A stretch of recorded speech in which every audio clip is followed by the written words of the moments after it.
Foodie stock Bardhaman foodies ক্লাবের চ্যানেলে শুরু হচ্ছে একটি নতুন ভেঞ্চার, যেখানে আমরা সেই সব মানুষকে নিয়ে কথা বলবো যাদের কথা সরাসরি কেউ বলে না, যারা লাইমলাইটে আসে না এবং যাদের কথা আমরা খুব বেশি শুনি না। আমরা উপভোক্তা, তাদের কাছে আমরা যাই, আমরা খাবার খাই, চলে আসি, কিন্তু তাদের জীবনের কথা, তাদের ওঠানামা, তাদের সংঘর্ষ এইসব নিয়ে আমরা পরোয়া করি না বা কেয়ারও করি না। এই মানুষগুলোকে নিয়েই আমরা আমাদের এই নতুন এপিসোড শুরু করবো ফুডি স্টক। এবং আজকে আমরা আমাদের প্রথম যে অতিথি তাকে আমরা পেয়ে গেছি, এবং সেই মানুষটি কিন্তু আমাদের মুশকিল আসানের একজন কান্ডারি বলা চলে। বাড়িতে মা নেই, বাড়িতে বউ নেই, কি খাবো বুঝতে পারছি না, সে লাঞ্চ হোক বা সন্ধ্যের খাবার হোক বা ব্রেকফাস্ট হোক, এই মানুষটা কিন্তু আমাদের সঙ্গে সব সময় থাকে। আজকে আমরা কথা বলছি ময়নাদার ব্যাপারে। ময়নাদার চায়ের দোকান বাবুবাগ সিমেস্ট্রির একদম পাশেই, আপনারা সবাই জানেন। তো সেই ময়নাদাকে আজকে আমরা পেয়ে গেছি আমাদের অফিসে এবং আমাদের চ্যানেলেও, এবং তাড়াতাড়ি শুনে নেবো তার জীবনের কথা। সঙ্গে থাকুন এবং দেখতে থাকুন পুরো ভিডিওটা, আশা করি ভালো লাগবে।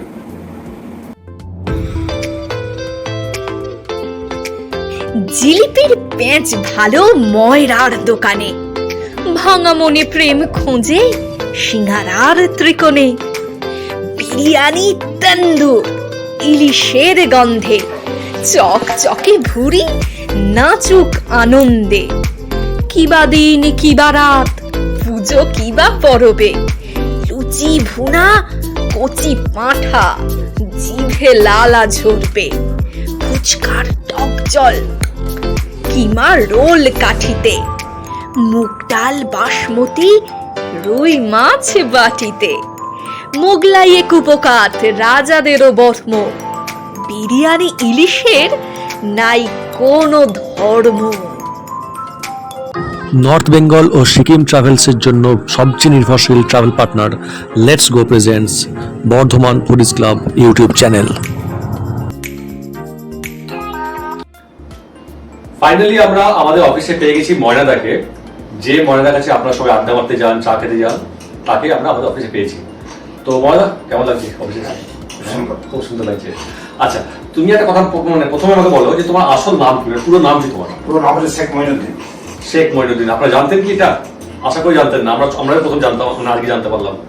ময়নাদা বলি সবাই চিনি আমরা, তো এই নামে পরিচিত হয়েছে। তো তুমি একটু কথা বলো আমাকে যে কবে থেকে ব্যবসা করছো? আমি ব্যবসা করছি, ভাই ব্যবসা করছি 1986 সাল থেকে।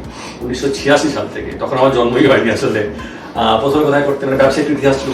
ব্যবসা শুরু হয় আমার বিশ্বরোডের সিমেন্ট স্কুল সামনে। আচ্ছা, বিশ্বরোড সিমেন্ট স্কুলের সামনে, ওখানে কাজ শুরু করে বাবার সাথে ওখান থেকে দীর্ঘ প্রায় 30 বছর কাজ করেছি। তারপর 2014-তে আমি আবার বাবুরবাগে একটা নিজস্ব ব্রাঞ্চ করি। আচ্ছা আচ্ছা। তো এই যে সিএমএস স্কুলের সামনে যে দোকান, ওখানে আমরাও খেয়েছি। তখন আমরা সেই 3 টাকায় ডিম সেদ্ধ পাওয়া যেত, আর 1 টাকায় মনে হয় টোস্ট পাওয়া যেত। বনিকপুরে 2 টাকা তারপর হয়েছিল। আমাদের বনিকপুরে প্রচুর ছেলে মেয়ে ওখানে তো নার্সারি করতো তখন। এবং এখন চিনতে পারে, বাবা চিনতে পারে, প্রচুর মেয়ে আর ছেলে আমি প্রচুর খেয়েছে। তখন টিফিন আমার একটা আলাদা কাস্টমার ছিল, বিরাট নাম ছিল। হ্যাঁ, ডিম আর টোস্ট খাওয়া, মানে বাড়িতে মা টিফিন দিত না, খেয়ে নিবি, খেয়ে নিবি। একদম একদম। আর একটা কথা বলে যে প্রথম যখন চা বিক্রি শুরু করেছিলে তখন কত দাম ছিল আর এখন কত দাম হয়েছে? আমি যখন দোকান স্টার্ট করি তখন দাম ছিল, চা ভালো চা ছিল আমাদের 25 পয়সা। আচ্ছা আচ্ছা। আর এখন কত হয়েছে? এখন চা স্টার্টিং 10 টাকা থেকে। বাপরে বাপ, মানে 25 পয়সা থেকে 10 টাকা। আর আমরা ভাবি যে পেট্রোলের দাম বাড়লে শুধুমাত্র পেট্রোলের নাকি দাম বাড়ে, তা নয় আসলে। আসলে একটা জিনিসের দাম বাড়লে, মানে পেট্রোলের দাম বাড়লে বা গ্যাসের দাম বাড়লে কিন্তু সবকিছু দাম বাড়তে হয়। আবার যে গ্যাসের দাম বাড়ছে, কি বলবে? গ্যাসের দাম বাড়ার জন্য আবার মূল্য বৃদ্ধি হবে। সবাই তখন বলবে যে শুধু দাম বাড়ছে দাম বাড়ছে, তখন কি হবে? খাবার যেগুলো তৈরি হয়, খাবার তো দাম বাড়বে। ঠিকই তাই, মানে একটার সঙ্গে আরেকটা কিন্তু একটা হলে আরেকটা বাড়বে, এটা আমাদের মাথায় রাখতে হবে সবাইকে। আচ্ছা ময়নাদা, আমাকে একটা কথা বলো যে তোমার বাড়িতে কে আছে? বাড়িতে বাবা আছে, ছেলের বউ, বাবা, স্ত্রী, আচ্ছা, ভাই। আর আমাকে একটা কথা বলো, বাড়িতে তোমাকে মানে পেটায় না যে সময় দাও না বলে? মানে সকাল থেকে চায়ের দোকান একদম বিকেল রাত পর্যন্ত, বাড়িতে সময় কখন দাও? বাড়িতে আমি তো একটা সপ্তাহে পুরোটা দিনই সময় দিই। আচ্ছা, পেটানো বলতে আমার বউ আমাকে খুবই গায়ে হাতে তোলে এবং কামড়ে কামড়েও দেয় মাঝে মাঝে। আমার বউ একটু সাইকিয়াট্রিস প্রবলেম। আচ্ছা, খুব আমাকে হ্যাপি রাখতে হয় এবং খুবই কমফোর্টেবল রাখতে হয়। একদম একদম একদম। না, খুব ভালো সেটা, মানে তুমি রাখছো হ্যাপি, আমরা জানি সবাই, তুমি আশা করি হ্যাপি রাখবে অবশ্যই। আমার খুব হ্যাপি রাখতে হয়, না কিন্তু খুবই সমস্যা হয় ওর জন্য। আচ্ছা আচ্ছা, এটা জানতাম না। একটা সাইকিয়াট্রিস প্রবলেম হয়ে যায়। আচ্ছা আচ্ছা, এটা তো জানতাম না। যার ফলে আমাকে খুবই সবসময় সুন্দর রাখতে হয়, যেটাতে বলে শান্ত থাকবে সেটাই আমার করতে হয়। একদম একদম। না, বউকে সবসময় খুশি রাখতে হবে। না বউ হলেও একটু তার মধ্যে আমার একটুখানি ডিস্টার্ব হয়ে গেছে না। আচ্ছা আচ্ছা। হ্যাঁ মানে ওকে চিকিৎসা পাতে ডাক্তার একজনে বন্দ্যোপাধ্যায় কেউ মাঝে মাঝে দেখাতে হয় সপ্তাহে মাসে। আচ্ছা, আমাদের তরফ থেকে যদি আমরা মানে হেল্প করতে পারি তো আমরা অবশ্যই করবো আসলে। আচ্ছা যাই হোক, আমরা পরের মানে পরের কোশ্চেনে যাই, সেটা হচ্ছে যে আচ্ছা আমাকে একটা কথা বলো যে এতদিন ধরে ব্যবসা করছো, আজকে যদি তোমার মনে হয় যে আমি যদি চায়ের দোকান না করতাম তাহলে আমি কি করতাম, মানে তোমার জীবনে কোনো স্বপ্ন বা কোনো ইচ্ছা যেটা পূরণ হয়নি এরকম কিছু, যদি চায়ের দোকানটা না হতো তুমি কি করতে? আমার তখন ইচ্ছে ছিল এক টাইমে যে পার্টি করবো, সিপিএম এবং মানুষের খুব হেল্প করার বা মানুষের গরিব মানুষদের খুব পাশে থাকবো, করতাম। আচ্ছা। কিন্তু দোকান বাবা বেশিক্ষণ না থাকার জন্য দোকানটাকে আমাকে দায়িত্ব বেশি নিয়ে নিতে হয়। আচ্ছা, তাও কত বছর বয়সে দায়িত্ব নিয়েছিলে? আমার তখন মোটামুটি বয়স 19-18 হবে। 19-20 বছর। হ্যাঁ, যে সময় আমরা কলেজে যাই, খেলাধুলা করি, প্রেম করি, সেই সময় তুমি দোকান সামলাচ্ছ একা একা, খুব কঠিন হয়েছিল না? কঠিন মানে পড়াশোনা ছিল খুব ভালো ছিল। আচ্ছা পড়াশোনায় প্রচুর মেধা ছিলাম। আচ্ছা। আমার সব সাবজেক্টে ছিল খুবই সেরা, প্রত্যেকটা সাবজেক্টে আমি ছিলাম অনার্স। বাহ। কিন্তু আমার পড়াশোনা দোকানের জন্যই করতে পারলেন। বাড়িতে একটা সমস্যা তখন তৈরি হয়েছিল। হ্যাঁ, তখন ভাইরা সব ছোট, তাদের খুব আবার মানুষ করতে হবে। তা আমাদের যারা বাবা মা আছে, বাবা মা ছোট্ট ছায়া আমরা আছি, আমরা বুঝতে পারি না গুরুত্বটা। যাদের নেই তারা কিন্তু ব্যাপারটা বুঝতে পারে, গায়ে কাটাচ্ছি কথা শুনে। আর যাদের নেই তারা কিন্তু বুঝতে পারে যে বাবা মার গুরুত্ব কত আমাদের জীবনে। তো যাই হোক, একটা মিথ ব্রেক করছি আমি এখানে, যে বলে বাঙালিরা নাকি ব্যবসা করতে পারে না, এই নিয়ে তোমার কথা কি বলো? এটা খুব বাজে কথা। আজকে বর্তমান শহরে অনেক বাঙালি আছে যারা বড় বড় ব্যবসা করছে। বাঙালি ব্যবসা করতে পারে কি, মানে এগুলো একটা 100 বছর ধরে কি চাকরির প্রবণতা ব্যবসা পরম্পরা হয়েছে তো, একদম একদম। তো সেই তার মাথায় ওটা ঢুকিয়ে দেওয়া হয় যে তুই বাবা চাকরি করছে, তুই একটা ভালো চাকরি, যেটা ভুল ডিসিশন। ব্যবসাতে একটা কি, একটা ব্যবসা মানুষ মাস গেলে 5 লাখ 1.5 লাখ 2 লাখ কামাতে পারে। ঠিক ঠিক ঠিক। চাকরিটা একটা সীমিত পয়সা। ঠিক, একদম ঠিক কথা। মানে এই বিষয়টা অনেকের মধ্যে আছে যে আমি চাকরি করলে আমি সমাজে একটা স্ট্যাটাস মেনটেন করতে পারছি, যে আমার ছেলে চাকরি করে, আমার বাবা জোর গলায় বলতে পারে। কিন্তু আজকে তুমি ভেতরে থাকছেন একদমই তাই, সীমাবদ্ধ। ঠিক আপনি ঠিক। তো খুব বেশি করতে পারবেন না, ফেরত পারবেন না। মানে তুমি একটু আমাদের দর্শকদের বলো যে আজকে যদি কোনো বাবা মার ছেলে চায়ের দোকান করে, একটা একদম ছোট একটা কাজ করে, একটা দই বড়া বিক্রি করছে বা একটা কচুরি বিক্রি করছে, সেখানে যদি চাকরির থেকে বেশি ইনকাম হয়, তাহলে বাবা মারা গর্ববোধ করা উচিত কি উচিত নয়?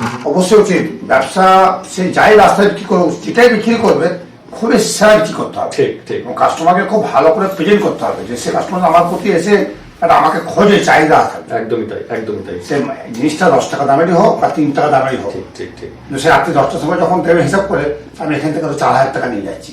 একদম বিশাল ব্যাপার একটা, মানে চাকরি করার থেকে অনেক বেশি ভালো। কিন্তু আমাদের মধ্যে একটা মিথ আছে আমাদের সমাজে যে যারা চাকরি করে তারা ভালো, যারা ব্যবসা করে তারা অতটা ভালো নয়। বিশেষ করে যারা চায়ের দোকান করে তারা একদমই মানে গরিব মানুষ, এরকম একটা ব্যাপার থাকে। ফিক্স স্যালারি চাকরির ক্ষেত্রে আপনি 40-50-60 টাকা মাইনে পাচ্ছেন। ঠিক ঠিক। কিন্তু একটা ব্যবসাতে তো আপনি একদিনে 5,000 নিয়ে যাচ্ছেন, একদিনে 3,000 টাকা নিয়ে আবার সবচেয়ে বড় যে ফ্রিডম, মানে স্বাধীনতার ব্যাপার আছে। স্বাধীনতা। চাকরি করতে যেতেই হবে প্রতিদিন, যেতেই হবে। কিন্তু ব্যবসা ব্যাপারটা এরকম নয়। সেটা নেই। বাহ, খুব ভালো কথা। আচ্ছা আমাকে এবার পরের কথা বলো যে এবার তোমার ভবিষ্যৎ পরিকল্পনা কিছু আছে, বা তোমার ছেলে মেয়েদের জন্য কিছু, মানে বা তোমার আগামী পরবর্তী প্রজন্মের জন্য, বা তুমি যখন আমার যে ব্যবসা, তো ছেলেরা তো পারছে না সামলাতে। আচ্ছা সেরকম চেষ্টা করছিল, এবারে একটু চেষ্টা করছে যে আমি একটু টাইম দিতে পারি একবেলা করে। আচ্ছা আচ্ছা। আমার যে প্রতিষ্ঠানটা থেকে এত বেশি নাম বা এত রোজগার, দুটো সাইডই ঠিক আছে, একটা নামও আছে, একটা রোজগারও আছে। আমি যদি একটা সাইড থাকি তো আমিও তো এখান থেকে কিছু ব্রেকআপ পাবো আর্থিক দিক থেকে। ছেলের সেই খেয়ালটা এখন এসেছে। বাহ বাহ, খুব ভালো। আমাকে আর কথা বলো যে এই চায়ের দোকানের নাম আমরা কবে একটু পাবো, আদৌ কি পাবো? মানে ময়নাদার চায়ের দোকান আমরা জানি, কিন্তু কোনো নাম তো নেই না। মানে বাইরে থেকে যখন যারা আসে, আমার চায়ের দোকানের নাম একটা দেওয়া আছে, নামটা এখন ওখানে টাইপ করা হয়নি। আচ্ছা বলো, একটু বলো। তো চায়ের দোকান, আমার চায়ের দোকানে প্রথম থেকে নাম হচ্ছে চুমুকে চমক। চুমুকে চমক। আপনারা জানতেন কি? এটা বিএফসি থেকে প্রথম জানতে পারছেন, কিন্তু যে ময়নাদার দোকানের চায়ের দোকানের নাম হচ্ছে চুমুকে চমক। না, আমার বিশ্বের সিএমএস স্কুল আমার ম্যাগাজিন করে, আচ্ছা মুকুল বলে ম্যাগাজিনটা। আচ্ছা, ওতে আমার অ্যাড দেওয়া থাকে চুমুকে চমক বলে। বাহ বাহ বাহ, এটা আমরা জানতাম না কিন্তু কেউই। তো যাই হোক, অনেক মানে শুভেচ্ছা তোমার চুমুকে চমকের জন্য। আমরা চুমুকে চমক বলবো না, আমরা ময়নাদার চায়ের দোকানই বলবো, অতি ভালো আছি।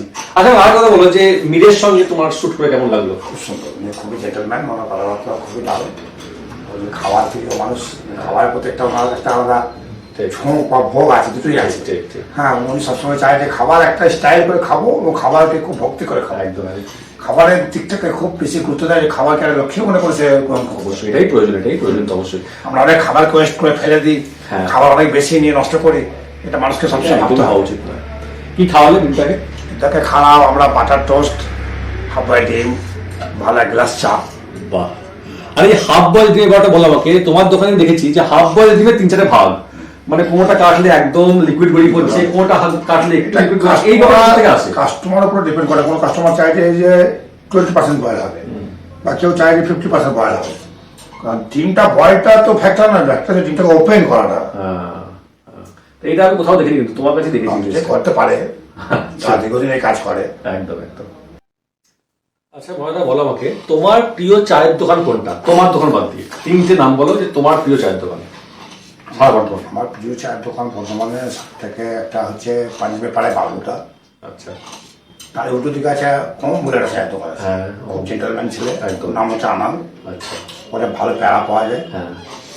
আর দ্বিতীয় একটা চায়ের দোকান এখন একটা হয়েছে, খুব ভালো চা বানাচ্ছে, ওটা যেখানে আমরা মুকেশ। এবার তুমি আমাকে বলো যে এই 3টে চায়ের দোকান একদিকে আর ময়নাদার চায়ের দোকান একদিকে, কাকে চুজ করবে? এদের মধ্যে সব থেকে সেরা হচ্ছে কিন্তু ওম। বিশাল ব্যাপার এটা একটা। আচ্ছা। ওমের কথাবার্তা হচ্ছে খুবই পোলাইট। ময়নাদার চেয়েও ভালো? হ্যাঁ, ময়নাদার চেয়েও ভালো। আমার কাছে সে খুব জেন্টলম্যান। আচ্ছা ঠিক আছে, বাহ, ভালো উত্তর এটা একটা। আচ্ছা এবার আমাকে একটা কথা বলো যে একটা নেগেটিভ দিক তোমার দোকানে শোনা যায়, সবাই বলে এটা যে তোমার দোকান খুব অপরিষ্কার। কি বক্তব্য? এটা হচ্ছে প্রথম কথা হচ্ছে যে আমাদের তো জায়গা ফুটপাতের মধ্যে খুবই স্বল্প জায়গা, সার্ভ করা জায়গা নেই, কলের জল নেই, কেনা পাই না। হ্যাঁ, তারপরে এখনকার ছেলেরা খুবই নেশা করছে, তাদেরকে যে ভালো করে কাজ করাবো, তাদের কাজের প্রতি একটা দায়িত্বটা খুব কম, নেশাটার দিকে বেশি হয়ে যাচ্ছে। আর জায়গা শর্ট, আর জলের খুবই ক্রাইসিস। এখানে আমার একটা বক্তব্য আছে, সেটা হচ্ছে যে দেখো যারা নেশা করছে তাদেরকে তুমি নেশার পর থেকে বাইরে নিয়ে একটা কাজ দিচ্ছ, এটাও কিন্তু একটা বড় ব্যাপার। একটা অনেক চেষ্টা করছে, চেষ্টা করছে, এটাও একটা বড় ব্যাপার। কারণ হচ্ছে আমরা সমাজে একটা মানুষকে দেখি যারা নেশা করছে, নেশা করে শেষ হয়ে যাচ্ছে, আমরা কিছু যায় আসে না আমাদের কি মানে পরের ছেলে পরমানন্দ, যত উৎসব তত আনন্দ, পাতি কথা। তো সেখানে তুমি জানো যে তোমার স্টাফরা নেশা করছে, তাদেরকে তাও তুমি কাজ দিচ্ছ, তাদেরকে তাও তুমি একটা আর্নিংয়ের জায়গা দিচ্ছ, এটা কিন্তু একটা ভালো ব্যাপার। বহুত মানে অনেক চেষ্টা করছি যেন ওরা আস্তে আস্তে নিজেকে ধরে রাখো, সংসারের দিকে থাকো। ঠিক ঠিক ঠিক। কিন্তু ওরা হচ্ছে, কিন্তু মাঝে মধ্যেও হবেই আর কি, মানে একবার তুমি চেঞ্জ একদিনে আসবে না। তো আমির খানের কথা বলেছিল রং দে বসন্ত সিনেমাতে যে একটা দেশ কখনো পারফেক্ট হয় না, সেই দেশকে পারফেক্ট বানাতে হয় আমাদেরকে। তো আমরা সমাজে তাকে বলছি সমাজ উচ্ছনে যাচ্ছে, সমাজ মদ খাচ্ছে, সমাজ নেশা করছে, সমাজ খুব খারাপ, আমরা বলতেই পারি, বলা খুব সহজ। আমেরিকা তো যেটা বলছে যে বদলাও হামসে। একদমই তাই, বদলাও হামসে। মানে আমরা কি করছি, আমাদের অ্যাজ এ মানে সোশ্যাল একজন অ্যানিমেল, আমাদের ভূমিকা কি, আমরা কেন সোসাইটিকে চেঞ্জ করতে পারছি না? তো এটা একটা ভালো দিক তোমার, একটা মানে তুমি করছো, আমরা সবসময় তোমার সঙ্গে আছি। এবং দেখো মানে যদি করতে পারো খুবই ভালো কথা। একটা মানুষকে কাজ দেওয়া মানে কিন্তু বিশাল ব্যাপার। একটা মানুষকে আমি একদিন খাবার দিলাম, তার একদিনে খিদে আমার কাছে একটা লোক কাজ করে, গত লকডাউন থেকে সেটা হলো আর কি, একটু উনি একটু মানে হাত পা দিক থেকে একটু ফিজিক্যাল দিক থেকে হ্যান্ডিক্যাপ টাইপের, ওকে সবাই জামাই জামাই করে ডাকে। তোকে আমি 3 বছর কাজে রেখেছি। দারুণ ব্যাপার, দারুণ ব্যাপার। ওর খুবই আর্থিক অবস্থা খারাপ হয়ে গেল, আর রিক্সাটা চলছে না, তাহলে বিশাল ব্যাপার, বিশাল। মানে আমরা ভাবি যে আমরা একদিন মানুষকে খাবার দিয়ে বিশাল উন্নতি করে ফেলছি, কিন্তু একদিন মানুষের খাবার দিয়ে আসলেই কোনো লাভ হয় না, যদি না সেই মানুষটা 365 দিনের খাবারের ব্যবস্থা আমরা করতে পারি। টাকা খেতে হবে তো, তাহলে একদমই তাই, একদমই তাই। মানে আমাদের আলটিমেটলি আমাদের নিজের খাবারটা নিজেকে জোগাড় করতে হবে, সেইখানে তুমি একটা বিশাল বড় কাজ করছো। থ্যাংক ইউ, মানে গোটা বিএফসি পরিবারের তরফ থেকে তোমাকে ধন্যবাদ, এটা মানে এই সত্যিটা আমাদের সামনে রাখার জন্য। আচ্ছা আর একটা কথা বলো আমাকে যে কোভিড পরবর্তী সময় তুমি কিভাবে মানে দেখছো ব্যাপারটা, কোভিড পরবর্তী সময় তুমি কিভাবে চেষ্টা করছো মানুষকে ঠিকঠাক ভাবে সার্ভ করার? বা কোভিডের সময় আমি প্রতিদিনই বাইরে বেরিয়েছি, প্রচুর মানুষকে আমি হসপিটালে বা অ্যাম্বুলেন্সে পৌঁছেছি। হ্যাঁ, নিজে কোলে তুলে নিয়ে গিয়ে হসপিটালে অ্যাডমিট করে এসেছি, রাত্রি 12টা পর্যন্ত থেকেছি। হ্যাঁ, বাস করে রাস্তায় লোক পড়ে সেকেছে, কেউ ছয়নি কো, আমি কিন্তু নিজেই করে নিয়ে গেছি, পৌঁছে দিয়ে এসেছি, কোনো কোভিডকে না চিন্তা করি, কোনো চিন্তাই করিনি। এবং যারা আমার দোকানে কর্মচারী ছিল তাদেরকে প্রত্যেককেই 200, 100, 500 এরকম করে টাকা দিয়ে তারা সহযোগিতা করে গেছি। বিশাল ব্যাপার। একটা সাজেশন আমি দিতে চাই, এটা দেখো তুমি চেষ্টা করো যদি করা যেতে পারে। সেটা হচ্ছে এখন তুমি যেটা করছো সে কাঁচের গ্লাসে চা দিচ্ছ না, তুমি একটা অপশন পাবে একটা যে মাটির ভাঁড়ে যদি কেউ চা খেতে চায় তো মাটির ভাঁড় দেওয়া আছে, হ্যাঁ, এটা আমি জানতাম না। আর একটা হচ্ছে ডিম সেদ্ধ বা টোস্ট, যেটা হচ্ছে সেটাও যদি শাল পাতাতে দেওয়া যায়, না, যদি দেওয়া যায়। ওটা ভাবছি যে একটা সাবস্টিটিউট যেটা থার্মোকল যে প্লেটগুলো আছে, থার্মোকলটা করো না, থার্মোকল না মানে ওই টাইপের আর কি, পেপার আর কি, পেপার টাইপের পেপারগুলো। এটা দেখো যদি মানে করা যাওয়া সম্ভব হয় খুব ভালো, মানে আমাদের না, রিকোয়েস্ট, আমাদের বিএফসি পরিবার রিকোয়েস্ট, থার্মোকল বাদ দিয়ে তুমি পেপার করতে পারো বা শালপাতা করতে পারো, এটা মানে না, পেপার। আমার মনে হয় কোভিডের সময় আরো কাজে দেবে। পেপারের সময় পেপার। ঠিক ঠিক, একদম একদম ঠিক। আমরা এখন চলে এসেছি আমাদের অনুষ্ঠানের একদম শেষ পর্বে। তো এটা খুব ইন্টারেস্টিং একটা এপিসোড হবে, সেটা হচ্ছে যে র্যাপিড ফায়ার, মানে আমি ঝটাঝট প্রশ্ন করবো আর তুমি সহজে উত্তর দেবে, ভাবলে চলে না কিন্তু কি হচ্ছে। হ্যাঁ, প্রথম প্রশ্ন, তোমার প্রিয় স্ট্রিট ফুড, রাস্তা খাবার তোমার প্রিয় কোনটা? আমার রাস্তার প্রিয় খাবারের জায়গা হচ্ছে ফুচকা। ফুচকা। তোমার প্রিয় বিরিয়ানি দোকান? প্রিয় বিরিয়ানি দোকান বলতে একমাত্র মায়ের গলির পাশে। কোথায়, কি নাম সেটার? তার নামটা ঠিক জানা নেই, থানার পেছনে মায়ের গলির পাশে। মায়ের দান, মায়ের দান। হ্যাঁ, আচ্ছা বেশ। তোমার প্রিয় রেস্টুরেন্ট? রেস্টুরেন্ট হচ্ছে second marriage. Second marriage, wife, second wife, second wife. আচ্ছা, প্রিয় খাবার, একটা খাবার নাম বলো, তোমার প্রিয় খাবার বাড়িতে, বাড়িতে খাওয়া, বাড়িতে প্রিয় খাবার। প্রিয় খাবার হচ্ছে মুসুর ডাল সেদ্ধ ভাত। আরে শাবাশ। প্রিয় নায়িকা? প্রিয় নায়িকা নিউ না ওল্ড? সব মিলিয়ে। টোটাল সব মিলিয়ে তো আমার কাছে হচ্ছে যে দীপিকা। দীপিকা পাড়ুকোন। আর বাংলায়? বাংলায় তো সুচিত্রা। সুচিত্রা। প্রিয় সিনেমা একটা বলতে হবে, একটা হিন্দি একটা বাংলা বল। বাংলা বলতে গেলে বাংলা আমার সিনেমা হচ্ছে আমার কাছে শত্রু। শত্রু, আচ্ছা বেশ। আর হিন্দি? হিন্দি মাদার ইন্ডিয়া। মাদার ইন্ডিয়া, আচ্ছা। প্রিয় নায়ক? প্রিয় নায়ক তো আমার হচ্ছে সবথেকে ফেমাস হচ্ছে দিলীপ কুমার। দেব কুমার? দিলীপ কুমার, দিলীপ কুমার, আচ্ছা দিলীপ কুমার। আচ্ছা, এবার তুমি আমাকে বলো, প্রেম ভালোবাসা মানে মনে লাগা যে কি? প্রেম ভালোবাসা মানে? প্রেম ভালোবাসা মানে মানুষকে হচ্ছে আরো বেশি কাছে টেনে নেওয়া। তোমার বিয়ের আগে অন্য কারোর সঙ্গে কিছু ছিল নাকি? হ্যাঁ ছিল, বহু গার্লফ্রেন্ড ছিল। আরে শাবাশ। তাহলে আলটিমেটলি কি হলো তাদের? তা এখনো আছে ফোন। আরে শাবাশ, দারুণ ব্যাপার, দারুণ ব্যাপার, এটা সেরা। আচ্ছা, বর্ধমান মানে তোমার কাছে কি? বর্তমান মানে হচ্ছে বর্তমান একটা হচ্ছে যে একটা খুবই ফ্রেন্ডশিপ শহর। একদম তাই, সবাই সবাইকে চেনে। একদম ঠিক ঠিক ঠিক। আচ্ছা, এবার বলো তোমার নিজের একটা বিষয় যেটাতে তুমি গর্ব করো। আমার বিষয় আমি গর্ব করি। আমার নিজের একটা বিষয় গর্ব হচ্ছে যে আমি সবসময় খুবই মার্কেটের মধ্যে একটা নিজেকে পরিচিতি রাখি তৈরি করে, এইটা সবসময় থাকে আমার। বাহ। আচ্ছা, এবার তুমি বলো যে তোমার একটা জিনিস যদি তুমি পাল্টাতে চাও, এটা আমার ব্যাড হ্যাবিট, আমার খারাপ অভ্যাসের একটা, আমার পাল্টাতে চাই এটা আমি। যেটা এখন যেটা হচ্ছে যে আমি এখন কাজের ক্ষমতা কমে যাচ্ছে বলে টেম্পারমেন্ট হয়ে যাচ্ছে, হারিয়ে যাচ্ছি, বয়স বাড়ছে। হ্যাঁ। আচ্ছা, এটাকে আমি ভাবছি যে খুব তাড়াতাড়ি পাল্টাতে হবে। অ্যাঙ্গার ম্যানেজমেন্ট থিওরি, ঠিক আছে। আমাদের সবার রাগ তোমাদের একদম পুরো নাকের জগায় সবার, ঠিক আছে। তো ঠিক আছে, ওটা হয় আস্তে আস্তে যাবে। আচ্ছা, জীবনে কোনো আক্ষেপ? হ্যাঁ, আক্ষেপ বলো। আক্ষেপ বলতে ইচ্ছে ছিল যে বিএসএফ চাকরিটা ছেড়ে চলে এলাম, ওটা থাকলে অনেকটা মনে হতো যে বিএসএফ এর কাজ করেলাম। তুমি যেটা এখন করছো সেটাও কিন্তু অনেক ভালো। হ্যাঁ, কারণ দেশে চলে যেতাম তো বিএসএফ এ 6 মাস ট্রেনিং করে কাজে যায়নি। একটা ব্যাপার বটে। আচ্ছা, রাজনীতি মানে? রাজনীতি, আজকে রাজনীতিটা হয়ে গেছে পুরোপুরি একটা প্রফেশনাল অফ মানি ইনকাম। আমাদের রাজনীতি ছিল যে মানুষের পাশে দাঁড়ানো। তা তুমি কি বলছো? আচ্ছা, তোমার প্রিয় রাজনৈতিক দল? আমার তো সব থেকে দল ছিল, সেরা দল ছিল communist party. Congress? Communist party. Communist party, আরে কমিউনিস্ট পার্টি, আচ্ছা। কিন্তু পরিষ্কার এমন জায়গায় চলে গেছে যে আজকে কমিউনিস্ট পার্টিকেও মানুষ মানতে চাইছে না। আচ্ছা, না হয়তো আজকে হয়তো মানতে চাইছে না, কিন্তু আগামী দিনে হয়তো আবার মানতে পারে। পারে। বিকল্প সবাই দেখে নিচ্ছে যে কমিউনিস্ট কমিউনিস্ট পার্টি- পার্টির বিকল্প কার কার আছে দেখে নিচ্ছে, তারপর আবার হয়তো আজ থেকে হয়তো 10 পার্টির যে বছর ছিলেন আর কি মারাফা আহমেদ, তিনি আমার খুবই রেসপেক্টেড লোক। তার বহু বই আমি পড়েছি, আমার দেশ ভারতের কমিউনিস্ট পার্টি, তার একটা বই আমি পড়ি মাঝে মাঝে। আমাকে খুবই তার কমিউনিস্ট পার্টি ভালো লাগতো, কিন্তু সে আদর্শের নীতিতে মানুষ শুনতে পারছে না। যারা পার্টি করে তারা বই পড়ে, এই ব্যাপারটা এখনকার মধ্যে নেই নাকি? নেই না, বই পড়ে কি হবে? আমার তো মানুষ আমার পাশে আছে, তাহলেই তো হবে নাকি, এরকম ব্যাপারটাই আছে। যাকে দেশে হিন্দু মুসলিম একটা ব্যাপার চলছে এই মুহূর্তে, সারা দেশ জুড়ে চলছে, এই ব্যাপারে তোমার কি বক্তব্য? হিন্দু মুসলিমের প্রবলেম ভারতবর্ষে কোনোদিনই ছিল না, এটা রাজনৈতিক দলের একটা তৈরি করা তৈরি করা হয়েছিল, একদমই তাই, একদমই তাই। তো আমাদের ইডিতে দেখুন, আমাদের ইডিতে বাড়িতে মুসলিম ছেলেরা খায় 4 জন, হিন্দুরা খায় 15 জন।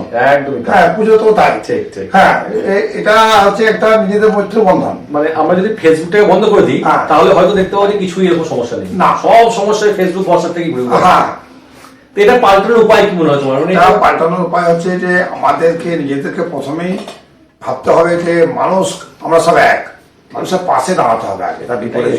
মানুষ একা থাকছে না আর কি, আসলে মানুষ এখন অনেক ভাগে ভাগ হয়েছে। মানুষ এখন লোভটা ত্যাগ করতে পারছে না, তার জন্যই মানুষের লোভের জন্য এত সমস্যা হচ্ছে। ঠিক। আচ্ছা, চায়ের দোকানে বলা হয় নাকি যে পৃথিবীর সর্বশ্রেষ্ঠ আড্ডা হয়, মানে চায়ের দোকানে এমন কোনো টপিক নেই যে টপিকটা আলোচনা হয় না। সে নাসা চাঁদে চলে যাচ্ছে আর চায়ের দোকানে সেটাও আলোচনা হচ্ছে। সেই চায়ের দোকানটা সেভাবে হতে হবে। একদমই তাই। এবার বল, তোমার চায়ের দোকানে তোমার কানে আসা বেস্ট একটা গসিপ বা বেস্ট একটা আড্ডার টপিক কি হতো, মানে কি ছিল এখন বলতো? অদ্ভুত টপিকের মধ্যে যেটা একদম মানে মাথায় আসে এই মুহূর্তে। আমার দোকানে সব থেকে সেরা একটা আড্ডা ছিল, ওটা এইটি আমার দোকানে মানে ক্রীড়ামন্ত্রী সুভাষ চক্রবর্তী আচ্ছা আমার দোকানে আসে, আচ্ছা বিশ্বরে। সেখানে শ্যাম বোস ছিল, মদন ঘোষ ছিল সিপিএমের, এবং ফুটবলার কিষাণ দেও ছিল। বাপরে, তারা এখানে আমার দোকানে বসে চা খেয়ে সেরা একটা আলোচনা ওখানে হয়েছে। দারুণ ব্যাপার। নিপন সেনও ছিল। ওরে বাপ, হুম। দারুণ ব্যাপার। তোমার চায়ের দোকানের কয়েকজন কাস্টমার নাম যদি তোমাকে বলতে হয়, 5-6 জনের কাস্টমার নাম বলো, 5-6 নাম, স্পেশাল মেনশন 5-6 নাম, আগে এখন সব মিলিয়ে। এখন আমার এই দোকানে প্রচুর হাই ফাই কাস্টমার এসেছে, বহু হাই, মানে খুবই তারা জেন্টালম্যান, এবং মহিলা কাস্টমার এই দোকানে প্রচুর, ডাক্তার থেকে আরম্ভ করে, ইউনিভার্সিটি থেকে আরম্ভ করে। সেটা আমি দেখেছি। তার মধ্যে আমার মহিলা ফ্রেন্ডস আছে অনেক, যারা ইউনিভার্সিটিতে পড়ে, যেমন অর্কমিতা ঘোষ আছে, হ্যাঁ, যেমন ওই রেনু বলে একজন আছে, আর রানু আছে, আমি ওকে আবার ক্যাপ্টেন বলে রাখি। আচ্ছা, হ্যাঁ, সব ইউনিভার্সিটিরা। তার মধ্যে আমার তো সেরা কাস্টমার, মানে খুবই জেন্টলম্যান, বাবুদা বলে আছে, যিনি এখন একটা ওখানে রেস্টুরেন্ট করেছে, ওই নজরুল নাম। আচ্ছা আচ্ছা আচ্ছা। খুবই জেন্টলম্যান লোক, বাবুদা খুবই ভালো মানুষ। তো আমরা একদম আড্ডা শেষে চলে এসেছি। আমরা এবার আড্ডা শেষ করব। তো তুমি আমাকে বলো, মানে এই ভিডিওতে তুমি অল্প বয়সী যারা ছেলে মেয়ে আছে, যারা তোমরা দেখছে আর কি, তাদের প্রতি একটা মেসেজ দাও, একটা কিছু তাদের কিছু বলতে হয়, তুমি বলো। এখন অল্প বয়সী ছেলেদের সব থেকে আগে দরকার যে খুবই পড়ার দিকে ঝোঁক দেওয়া। এই নেশাটা আমাদের বাঙালি একদম কেটে গেছে। তারপর 2 বছর লকডাউন, তো আরোই সমস্যা, স্কুল বন্ধ ছিল, পড়ার ঝোঁকটা একদম নেই, লেখার ঝোঁক মোটেই নেই, শুধু মোবাইল থেকেই জানতে চাইছে। নিজের মেরিট বা নিজের মধ্যে যে কিছু ট্যালেন্ট আছে সেটা কিন্তু সে চাপার উপর চাপা পড়ে যাচ্ছে। মুখস্থ বিদ্যাটাই সবচেয়ে বেশি পেয়েছে। ঠিক ঠিক। তো এই ছিল আজকে আমাদের প্রথম এপিসোড। আমার এপিসোড শেষ করার আগে মারাদাকে তুলে দেবো একটা আমাদের তরফ থেকে একটা মেমেন্টো। মারাদা, তোমার জন্য আমাদের তরফ থেকে একটা স্মৃতি রইলো। প্রথমবার এলে আমাদের অফিসে, আমাদের খুব ভালো লাগলো, তোমার সঙ্গে আড্ডা মেরে আমাদের খুব ভালো লাগলো, গল্প করে। মানে চায়ের দোকানে আমরা আড্ডা মারি, কিন্তু চায়ের দোকানের মালিক আমাদের এখানে আসছে, এটা একটা বিশাল বড় ব্যাপার একটা। তো ভালো থেকো, আরো শ্রীবৃদ্ধি হোক তোমার চায়ের দোকানে। সবার আগে প্রথমে ভাবতে হবে যে কোনো মানুষ তার কষ্ট হচ্ছে তার পাশে দাঁড়ানো। ঠিক ঠিক ঠিক, সবকিছু ভুলে ঠিক ঠিক ঠিক। তাকে কষ্ট থেকে সুস্থ করা, তার পাশে থাকা, অবশ্যই। কি করতে হবে, কতটা করতে পারি, না পারলে আবার 5 জনকে সাথে নিয়ে একদম একদম, যতটা পারলাম করলাম। খুব, আমি যদি আপনার জন্য সময় না দিই, আমার জন্য সময় কে দেবে? ঠিকই তাই, ঠিকই তাই। এটা আমাদের সবারই মেনে চলা উচিত হচ্ছে। এটা কিন্তু আমরা কেউ ভাবি না। না, একদম একদম। তো ভালো লাগে কথা বলে তোমার সঙ্গে। আজকে আমরা মোটামুটি এপিসোড এখানে শেষ করছি। দেখা হচ্ছে পরের এপিসোডে আবার। আপনারা জানান আপনারা কাকে দেখতে চান আমাদের পরের এপিসোডে। সঙ্গে থাকবেন, ভালো থাকবেন, টাটা, গুড নাইট।